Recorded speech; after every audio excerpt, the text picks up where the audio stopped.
오늘 본문 고린도후서 6장 1절부터 7장 1절까지를 저와 여러분이 번갈아 교독하시겠습니다. 우리가 하나님과 함께 일하는 자로서 너희를 권하노니 하나님의 은혜를 헛되이 받지 말라.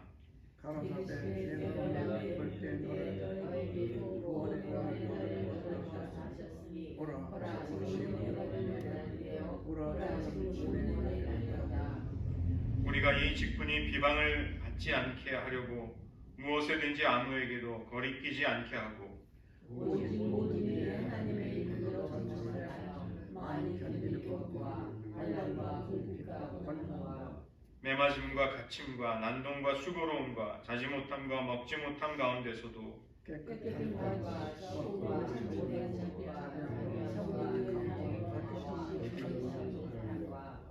진리의 말씀과 하나님의 능력으로 의의 무기를 좌우해 가지고 영광과 영광으로 악한 인간과 영광으로 소리를 지르는 자마다 참되고 무명한 자 같으나 유명한 자요 죽은 자 같으나 보라 우리가 살아있고 징계를 받는 자 같으나 죽임을 당하지 아니하고 그 심을 말하는 자 항상 기뻐하고 가난한 자가 함께 사람을 많이 아무것도 없는 자가 고린도인들이여 너희를 향하여 우리의 입이 열리고 우리의 마음이 넓어졌으니 너희가 우리에게 먹어본 것이 아니라 오직 너희 심령에 적은 것이니라. 내가 자녀에게 말하듯 하노니 보답하는 것으로 너희도 마음을 넓히라. 너희는 믿지 않는 자와 모르는 자에게 말라. 위와 위험하며 빛과 어둠이 어찌 생기며 그리스도와 벨리알이 어찌 조화되며 믿는 자와 믿지 않는 자가 어찌 상관하며 하나님의 성령과 사랑의 지지가 되죠. 우리는 살아계신 하나님의 성전이라. 이와 같이 하나님께 이르시되 내가 저희 가운데 거하며 두고 행하여 나는 그들의 하나님이 되고 그들은 나의 자녀라 하시니라. 그러므로 너희는 그들 중에 나와서 따로 있고 부정한 것을 만지지 말라. 내가 너희를 영접하여 너희가 모두가 되고 너희는 내게 자녀가 되리라. 전능하신 하나님의 말씀이라 하셨느니라. 함께 읽겠습니다. 그런즉 사랑하는 자들아 이 약속을 가진 우리는 하나님을 두려워하는 가운데서 거룩함을 온전히 이루어 육과 영의 온갖 더러운 것에서 자신을 깨끗하게 하자. 아멘. 기도하시겠습니다. 하나님 보라 지금 은혜를 주시는 때요 은혜를 받을 만한 때라는 사도의 선포 앞에 서 있는 고린도 성도들과 같이 오늘도 지금 이 시간도 은혜를 주실 만한 때 그 은혜를 헛되이 받지 아니하고 살아계신 하나님의 성전된 몸을 가지고 거룩함을 온전히 이루어 하나님의 은혜와 언약 안에 거하는 삶을 살아가도록 오늘 하루 가운데도 저희와 함께하여 주시옵소서. 모든 말씀 예수님의 이름으로 기도드립니다. 아멘. 오늘은 고린도후서 6장과 7장을 함께 살펴보도록 하겠습니다.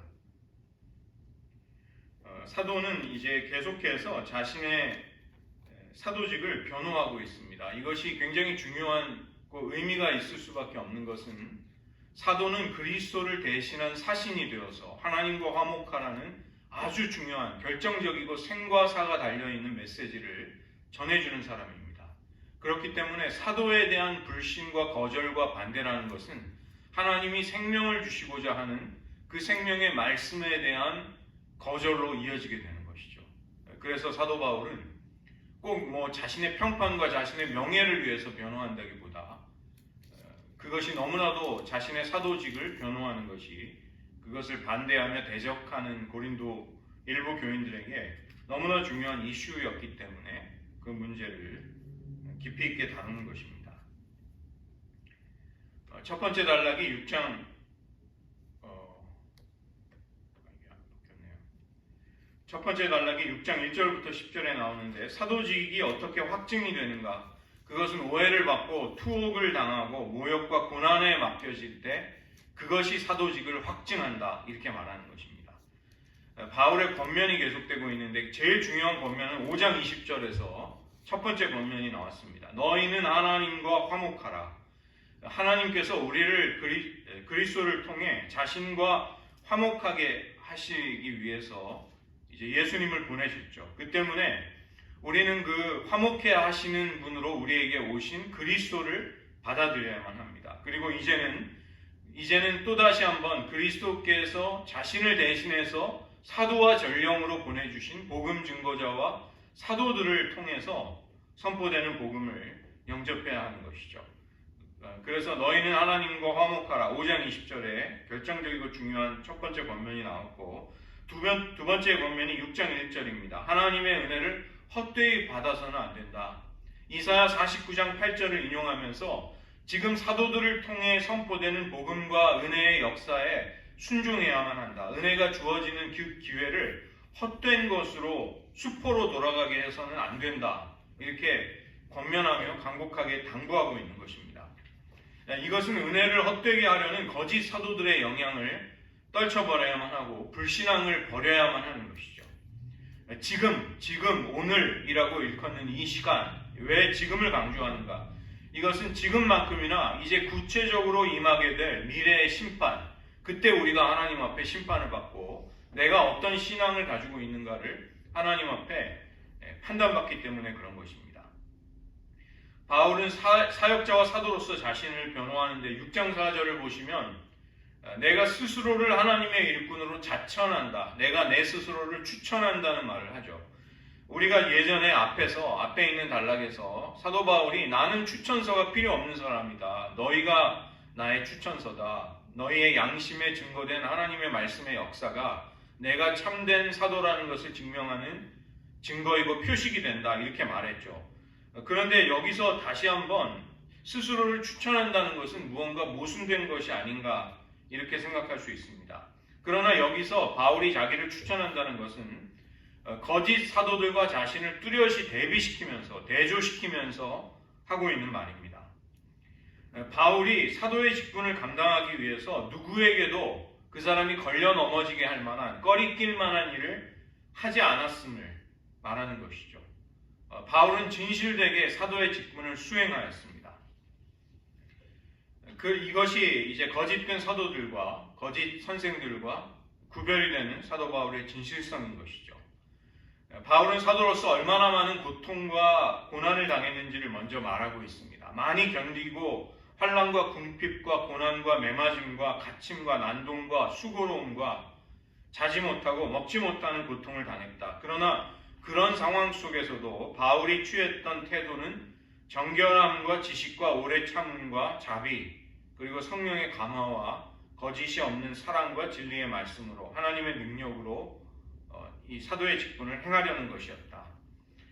그러면 그런 바울은 어떻게 세상에서 평가를 받는가? 바울은 속이는 자와 무명, 우리가 흔히 쓰는 말로는 듣보자, 듣도 보지도 못한 그런 사람으로 취급을 당합니다. 죽은 것과 같고 징계를 받고 바울이 고통을 당할 때마다 사람들은 하나님에 의해서 징계를 받는다 이렇게 비방을 했죠. 근심하는 자, 가난하고 아무것도 없는 자처럼 보였다는 것입니다.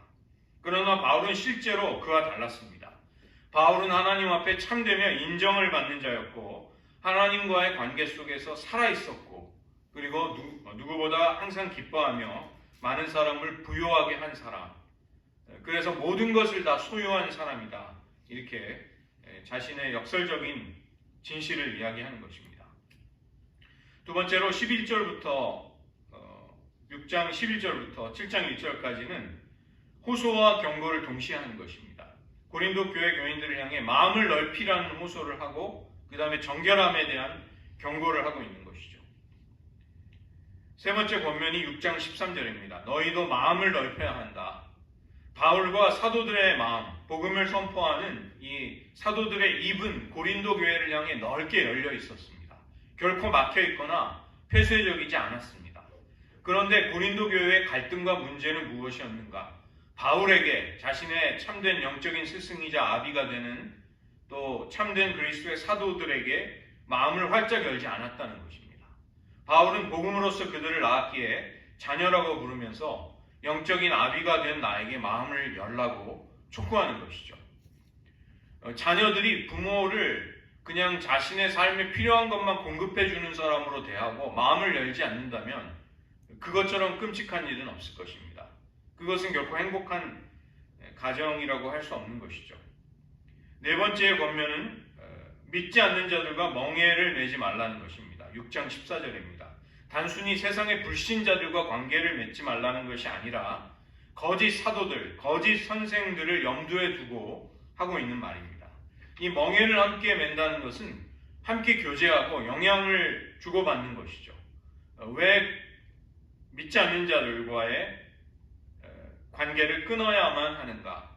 의와 불법, 빛과 어둠, 그리스도와 벨리알. 이 벨리알이라는 말은 히브리어로 무가치함과 악함이라는 말이지만 이제 이 당시 사도 바울 당시에는 사탄을 가리키는 말이었습니다. 그리스도와 사탄, 믿는 자와 믿지 않는 자, 하나님의 성전과 우상이 어떻게 일치할 수 있느냐, 어떻게 연합할 수 있느냐, 이렇게 바울은 말하는 것이죠. 완전히 서로 다르고 너무나 이질적이어서 이게 연합하거나 교제할 수가 없는 것입니다. 제가 전임 전도사를 할 때, 서울에서 전임 전도사를 할 때 이제 한 권사님이 계셨는데 이분이 많은 연단과 핍박을 예수 믿으면서 믿지 않는 가정에 이제 예수 믿는 며느리로 들어가서 많은 고통을 당하셨어요. 정말 제가 간증을 들었는데 야 정말 어떻게 이런 일이 있을 수가 있나 싶을 정도로 그 남편분은 심지어 해병대 출신이었는데 자기 아내가 계속 하나님을 향한 사랑과 이제 믿음을 지키니까 한 번은 이렇게 얼굴이 획가닥하더래요. 그러니까 이게 정상적인 사람의 얼굴이 아니었다는 거예요. 그래가지고 자기에게 무슨 이렇게 뭘 지지하는 큰 쇠꼬챙이를 던졌대요. 그 사울 왕이 다윗에게 창을 꼽으려고 했던 것처럼 자기가 간신히 가까스로 피해서 그거를 그 쇠꼬챙이가 정면에서 날라오는 거를 피했다고 합니다. 그러니까 그냥 맞았으면 뭐 굉장한 중상을 입었을 만한 그런 일이 있었던 거죠. 그런데 이제 오랜 세월 믿음으로 그걸 다 이겨내셨습니다. 그래서 딸이 이제 신학교에 장신대 진학해가지고 전도사가 되고 그렇게 아름다운 모습을 볼 수 있었습니다. 하나님의 나라는 하나님의 통치에 순종하며 그분의 다스림을 받고 있는 영역이죠. 그런데 세상은 바로 그 하나님을 반역하며 거역하는 사람들, 그들의 가치관, 그런 사상들로 이루어지고 있는 세상의 실제입니다. 그러니까 두 세계가 어떻게 한 자리에서 연합하고 의견을 조율하고 뜻을 맞춰서 어떻게 같이 할 수 있겠어요? 한쪽은 하나님의 통치와 다스림을 받고 있고 한쪽은 하나님을 거역하고 반역을 하고 있는데 그 심령 속에 그 사람을 움직여가는 동기가 완전히 이질적이라는 것입니다. 신자인 우리는 하나님의 영이 거하고 있는 성전입니다. 그래서 언약 백성으로서 하나님이 기뻐하지 않는 부정하고 더러운 것들을 삶에서 떠나보내고 끊어버려야만 하는 것이죠. 하나님께서 이스라엘 백성들을 이제 바벨론 포로에서 돌이키실 때 먼저 더러운 것을 버리고 정결함을 받게 하신 다음에 약속의 땅으로 그들을 이끄셨던 그것과 똑같은 것입니다. 하나님을 두려워하고 경외하고 사랑하면서 육의 더러움 그리고 영의 더러움들을 버리고 우리 자신을 깨끗하게 하는 것이 주님의 뜻인 것이죠. 이것은 우리를 부르시고 구원하신 우리의 정체성에 걸맞는 삶을 하나님이 우리에게 찾으시는 것입니다. 만약에 아내가 됐다면 아내에 걸맞는 삶을 가족들이 남편이 요구할 것 아닙니까? 그것은 너무나도 당연한 것이죠. 또 남편에게는 아버지에게는 거기 걸맞는 정체성과 역할을 삶을 당연히 요구받는 것이죠. 그 때문에 거짓 사도들의 악한 영향력을 그대로 두어서는 안 된다. 너희가 그런 믿지 않는 자들의 악한 영향력에 멍해를 함께 메고 떠밀려 가서는 안 된다. 우리가 지금 세상의 타락한 흐름에 떠밀려 내려가지 않도록 우리는 깨어 기도하면서 하나님의 사람으로 살아야만 하는 것입니다. 세 번째는 고린도 교회의 일부가 아직도 불신하며 사도 바울을 불신하고 있는 것을 반박하는 것이 7장 2절부터 4절입니다. 어떻게까지 표현하냐면 너희가 우리의 마음에 있어 함께 죽고 함께 살고자 함이었다. 내가 너희들을 대하고 사도로서 모든 일했던 사역의 동기와 그것을 움직여갔던 근본적인 마음이 태도가 무엇이었는가? 너희가 우리의 마음에 있었고 너희와 함께 죽고 함께 살고자 함이 나의 진심이었다. 이렇게 말하는 것이죠. 바울을 마음으로부터 영접하며 받아들여야 하고 이것은 한편으로는 거짓 사도들의 영향을 벗어버리고 바울에게 마음을 주어야 하는 것입니다. 이 명령의 근거는 무엇인가? 고린도 교회를 향해 바울이 어떤 태도와 어떤 행함으로 사도의 삶을 살았는가? 그것이 근거입니다. 바울은 자기가 아무에게도 불의를 행하지 않았으며 해롭게 하거나 속여서 빼앗은 것이 없다. 이렇게 고백합니다. 거짓 사도들이 교회에서 행하는 모습과 완전히 대조가 되는, 대비가 되는 바울의 진실된 삶의 인격, 거기에서 진실됨을, 참된 사도됨을 볼 수 있어야만 한다. 이렇게 말하는 것이죠. 바울이 고린도 교회의 혼란스럽고 실망스러운 상황에 대해서 그는 낙심하고 부정적인 생각을 가졌는가? 그렇지 않습니다. 바울은 고린도 교회를 자랑하였습니다. 이게 참 쉽지 않은 것이죠. 고린도 교회처럼 우리가 살펴본 고린도 전서에서 일어났던 그 수많은 어렵고 복잡한 일들이 혼돈으로 가득 찼던 그 교회를 사도 바울은 확신을 가지며 그들을 여전히 사랑하였습니다. 바울 자신도 그 모든 환난 속에서 위로가 가득하고 기쁨이 넘치는 신앙으로 살았었고 고린도 교회의 상황 그리고 자신의 상황 모두가 다 주님의 주권과 손길 아래 보호받고 인도받고 있다는 것을 그는 확신하였던 것입니다. 바울의 그런 믿음이 수포로 헛되게 끝나게 되는가, 실망으로 끝났는가, 그렇지 않은 것을 볼 수 있습니다. 7장 5절부터 16절에 보면 디도를 통해서 아주 기쁜 소식이 확인이 됩니다. 고린도 교회가 사도 바울의 편지를 통해 하나님의 뜻대로 하는 근심을 하는 가운데 회개를 이루었다는 소식이, 굉장히 기쁜 소식이 디도를 통해 이제 전달이 된 것이죠.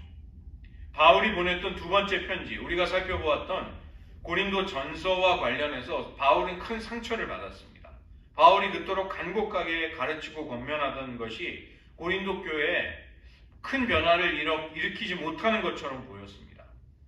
그러나 그에게는 하나님의 은혜 그리고 하나님의 주권을 신뢰하는 마음이 있었기 때문에 간곡히 기도하고 눈물로 편지를 써보내고 이제는 디도를, 동역자였던 디도를 고린도 교회로 보내면서 사도 바울의 믿음이죠.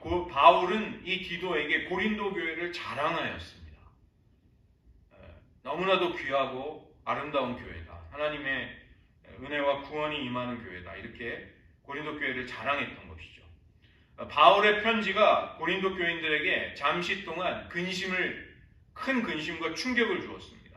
바울의 편지를 받아서 읽은 고린도 교인들의 마음속에 이 폐부를 찌르는 듯한 아픔이, 자신들의 어두움을 드러내는 빛이 그들의 마음을 찔렀을 때 그들은 근심했던 것입니다. 그러나 하나님의 뜻대로 하는 근심이었기 때문에 바울은 그들이 구원에 이르는 회개를 이루게 되었다는 그 기쁜 소식을 들은 것이죠. 디도에게 그렇게 자랑하고 신뢰했던 바가 헛되지 않으면 부끄럽지 않게 된 것입니다. 이것이 굉장히 놀라운 일이죠. 왜냐하면 아주 아름답고 부족함도 없고 약점도 없는 교회를 자랑하는 것은 쉬운 일입니다. 그런데 고린도 교회와 같이 수많은 분열과 성적인 부도도 또 열광주의, 여러 가지 혼란, 은사를 바르게 감당하지 못하는 미성숙한 모습으로 가득 찬 그 교회, 그러나 그 교회를 사도 바울은 디도에게 자랑하고 귀한 하나님의 교회라고 칭찬했는데 이제 그것이 헛되지 않게 된 것입니다. 고린도 교회는 마침내 하나님께로 돌아왔고, 물론 바울을 거절하고 반대하는 소수의 사람들과 거짓 사도들의 악한 영향력이 일부 남아있기는 했을지라도 교회 전체로서 올바른 선택을 한 것입니다. 우리가 이대로 해서는 안 되겠다. 우리가 사도 바울의 편지를 통해 우리 자신을 돌아보자고 하면서 이제 자신의 죄악과 또 위선과 거짓을 내어다 버리고 하나님께로 돌이켰던 것이죠. 믿어주는 사역자에게 믿음으로 화답하는 성도가 있는 공동체, 정말로 아름다운 관계입니다. 서로가 서로를 기쁘게 하고 보람있게 하는 것이죠. 그러나 불신하며 공격하고 비방하고 깎아내리고 모욕하고 뒷말을 하는 공동체, 서로에게 말할 수 없는 상처를 남기게 됩니다. 감사하게도 바울이 고린도 교회를 향해 가졌던 인내와 사랑은 아름다운 열매로 보상을 받게 됩니다. 왜냐하면 고린도 교회가 그 엇나갔던 길에서 돌이켜 하나님께로 회복이 되었기 때문에, 회개했기 때문에 바울의 편지와 기도에 부응하면서 사도를 향한 진심과 열정을 고린도 교회는 보여준 것이죠. 사랑이 동기가 되어서 그리고 온전하고 회복된 관계를 추구했던 바울의 목표가 하나님의 은혜 가운데 이루어진 것입니다. 오늘 은혜를 헛되이 받지 말라는 바울의 권면을 보면서 우리는 이것이 고린도 교회만이 아니라 우리를 향한 말씀임을 깨닫게 됩니다. 하나님의 은혜는 우리가 살아가고 일하고 존재할 수 있는 그 근거가 되는 것이죠. 은혜가 없이 우리는 아무것도 아닌 사람들입니다. 하나님의 은혜가 있어야 살 수 있고 믿음을 지킬 수 있고 온전한 삶을 살 수 있고 우리가 받은 은혜를 헛되이 흘려보내지 않을 수 있는 것도 하나님의 은혜인 것이죠. 세상과 다르게 성도답게 살 수 있는 능력도 은혜로부터 옵니다. 바울은 은혜가 헛되게 하지 않으려고 은혜의 직책이 비방을 받아서는 안 되기 때문에 내가 얼마나 진실된 삶을 살았는가를 밝히고 있습니다. 새로운 시대 언약의 하나님이 은혜를 통해 새로운 언약으로 우리를 부르시는 시대가 우리 앞에 활짝 열려 있죠, 지금. 그런데도 하나님과의 화목을, 하나님과 화해하라는 이 온전한 관계를 추구하지 않는, 믿지 않는 사람들, 불신자들이 나쁘다는 것은 아닙니다. 그들은 우리가 사랑하고 구원해야 할 대상들이지만, 그러나 멍해를 같이 한다는 것은 성도로서 합당하지 않은 삶이 됨을 바울은 말하고 있는 것이죠. 은혜를 헛되게 하는 위험이 생긴다. 불신자들의 사상과 가치와 의견에 우리가 동조하게 될 때, 따라가게 될 때 우리가 받은 은혜가 헛되게 되는 일이 일어난다. 그렇게 말하는 것입니다. 바울은 이미 은혜가 은혜되도록 보배를 담은 질그릇처럼 연약하고 깨어지며 고통당하고 모욕당하고 오해를 받는 삶을 견뎌냈습니다. 이처럼 우리 성도의 삶도 세상이 이해할 수 없는 역사를 담은 신비라고 할 수 있습니다. 우리는 주님을 위해서 존귀함과 비방, 영광과 욕됨, 또 죽음과 생명을 동시에 간직하면서, 동시에 체험하면서 살아가고 있는 사람들이죠. 바울은 이사야 49장 8절을 인용하면서 지금이 은혜의 때라고 선포하고 있습니다. 하나님을 찾을 때가 지금이라는 것입니다. 나중에 미뤄서 내가 은혜를 받을 만한, 내가 열심을 낼 만한 여건이 갖춰지면 은혜를 받겠다. 그렇게 해서는 안 된다는 것이죠. 세상의 모든 관심은 결국은 자기 자신뿐입니다. 그러나 우리가 스스로에게, 나 자신에게 집착하고 집중을 할 때 하나님의 생명의 흐름은 끊어지게 되고 우리는 자기 스스로를 위하다가 질식되어서 죽게 될 뿐입니다. 그러나 바울은 이토록 문제가 많고 약점이 많은 연약한 교회를 향해 계속해서 신뢰와 사랑을 가졌습니다. 그리고 자기 자신을 내어주었던 것이죠. 그들의 현재보다는 하나님이 빚어가실 미래를 볼 수 있었고 그 안에서 고린도 교회 안에 역사하고 계시는 성령님을 보았기 때문에 가능한 신뢰와 소망이었습니다. 바울의 고백처럼 지금 우리도 살아계신 하나님의 성전입니다. 그것이 우리의 정체성에 대한 신앙이자 우리가 누구인가에 대한 선포인 것이죠. 그래서 오늘 우리도 이 말씀을 의지하면서 함께 기도하겠습니다. 바울은 이 약속을 가진 우리가 하나님을 두려워하는 가운데서 육과 영의 온갖 더러운 것에서 우리를 정결케 하기를 주님이 기뻐하시고 원하신다고 말씀하고 있습니다. 고린도 교회에 하나님은 이런 은혜를 주셨습니다.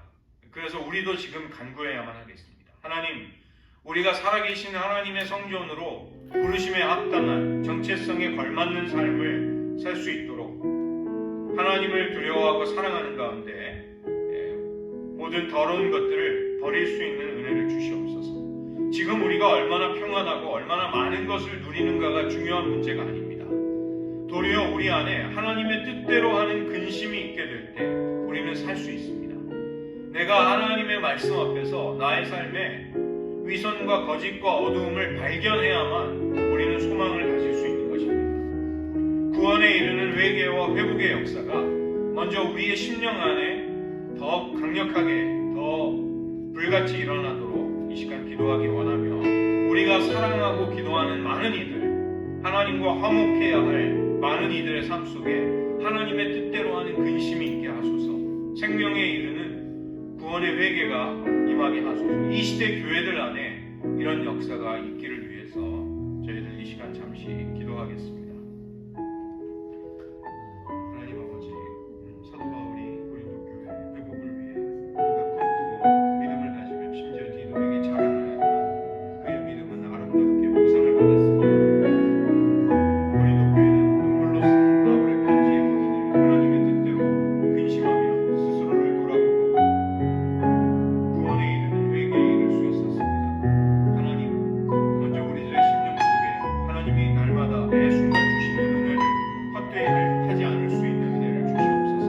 악한 영향력이 우리가 받은 은혜를 수포로 돌아가도록 아무것도 아닌 것으로 만드는 그런 악한 역사에 우리가 싸워 맞서며 저항할 수 있도록 도와주시옵소서. 하나님, 우리가 믿지 아니하는 자들의 생활 방식과 인생관과 사고를 쫓아간다면 우리가 받은 은혜가 헛되인 것이 될 것입니다. 하나님, 그렇게 되지 않도록 우리를 붙들어 주시옵소서. 도리어 우리가 하나님의 사랑과 은혜 앞에 우리를 헌신하며 우리 자신이 살아계신 하나님의 성전임을 깨달으며 육과 영의 모든 더러운 것들을 끊어버리고 우리를 깨끗하게 하는 하나님의 부르심에 또 그리스도의 신부로서 걸맞는 삶을 주님 살아갈 수 있도록 하나님 돌보아 주시옵소서. 기도하겠습니다. 하나님 아버지, 사도 바울이 그토록 문제 많고 혼돈과 또 혼란으로 가득 찬 그 고린도 교회를 바울은 디도에게 자랑할 수 있을 만큼 그는 믿음과 사랑을 가지고 소망 가운데 고린도 교회를 바라보았음을 깨닫습니다. 하나님, 우리들 처한 현실, 교회의 연약한 모습 앞에 우리는 낙심하고 마음이 약해지기가 쉽지만 그러나 바울이 믿음으로 고린도 교회를 바라보았듯 우리도 하나님이 함께 하시고 성령이 역사하시는 교회에 여전한 소망과 미래가 있음을 확신할 수 있게 하여 주시옵소서. 하나님, 우리가 악한 영향력이 우리를 휩쓸어 우리가 받은 은혜를 헛된 것으로 수포로 돌리지 않도록 도와주시고 영적인 분별력을 가지며 하나님께로부터 받은 은혜를 우리의 마음속에 간직하며 생활 속에 지켜나가고 그것에 선한 열매가 가득한 삶을 살아갈 수 있도록 은혜를 베풀어 주시옵소서. 하나님, 우리가 우리 스스로에게 자부심과 또 자긍심을 헛되이 가지지 않도록 도와주시고 도리어 하나님의 뜻대로 우리의 위선과 거짓과 어두움이 하나님의 말씀과 빛에 의해 비추임을 받고 드러나게 될 때마다 구원에 이르는 회개할 수 있는 근심이 우리 안에 있도록 도와주시옵소서. 하나님, 하나님과 화목하지 못한 많은 이들이 우리의 주변에 사랑하는 이들 가운데 있습니다. 하나님, 그들도 주님 앞에 하나님의 뜻대로 하는 근심으로 구원에 이르는 회개가 그들의 삶에 찾아올 수 있게 하시고 주님, 침체와 연약함에 어려움에 빠진 한국교회 안에도 다시 한번 하나님께서 부어주셨던 초대교회의 역사들, 또 한국 초대교회에 임했던 부흥의 역사들이 임함으로 우리들 안에 하나님 앞에 거짓됨과 죄악을 통회하며 구원에 이르는 회개의 역사가 우리 가운데 다시 부어지게 하여 주시옵소서. 모든 말씀 예수님의 이름으로 기도드립니다. 아멘.